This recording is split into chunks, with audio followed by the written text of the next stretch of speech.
دوسری طرف شہزادہ گلاب نے اپنے حصے کی عنان حکومت سنبھالتے ہی وہاں کا نظم و نسق چلانے والے افراد جو ایک خاص مقام رکھتے تھے جبراً جیل کی سلاخوں کے پیچھے بھیج دیے تاکہ وہ لوگ اس کے کسی کام میں مداخلت نہ کر سکیں۔ گلاب کی عادات تو پہلے ہی سے خراب تھیں۔ وقت گزرنے کے ساتھ ساتھ گلاب کے حصے کا علاقہ اس کی غلط پالیسیوں اور بیجا فضول خرچی کی وجہ سے اندر ہی اندر کھوکھلا ہو رہا تھا۔ وہ ہر وقت نشے کی حالت میں رہنے لگا تھا اور یوں ایک دن موقع پا کر ایک ہمسایہ ملک نے شہزادہ گلاب کے علاقے پر حملہ کر دیا۔ وہ شہزادہ گلاب کو قید کر کے اس علاقے پر قبضہ ہو گیا۔ اپنی غلطیوں اور کوتاہیوں کی وجہ سے اب وہ اپنے علاقے کا حاکم نہیں بلکہ ایک قیدی تھا۔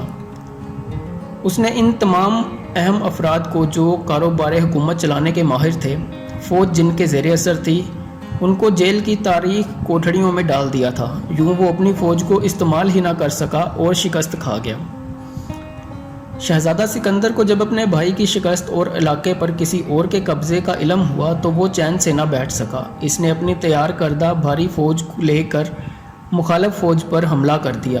یہ جنگ کافی دن تک جاری رہی اور بالآخر مخالف فوج پسپا ہو گئی اور اکثر نے ہتھیار ڈال دیے۔ یوں سکندر دونوں علاقوں کا حکمران بن گیا۔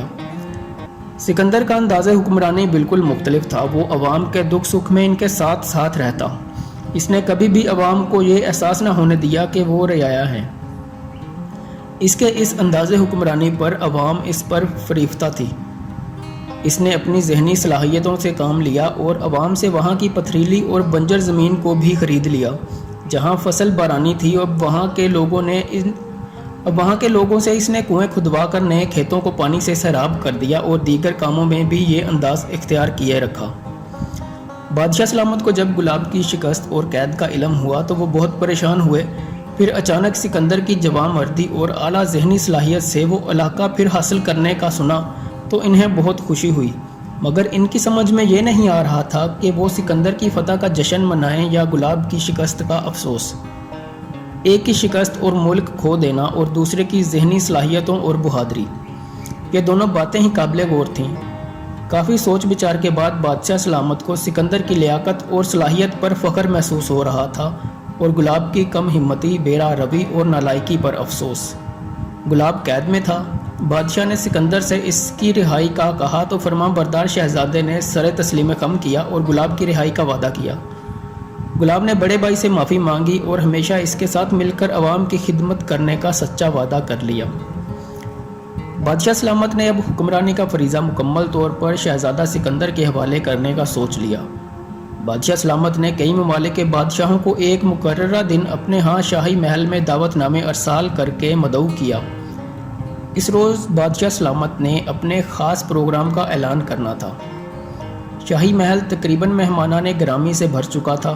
دوسرے ممالک کے بادشاہ اپنی اپنی نشستوں پر براجمان تھے۔ ایک پڑوسی ملک کے بادشاہ نے بادشاہ سلامت کے پاس آ کر کہا کہ شہزادہ سکندر انتہائی بردبار، نیک سیرت اور تعمیر و ترقی کی ذہنی صلاحیتوں سے مالا مال ہیں۔ میں اپنی شہزادی بیٹی کے لیے سکندر کا رشتہ چاہتا ہوں۔ بادشاہ سلامت نے جواب دیا، بس کچھ دیر انتظار کریں۔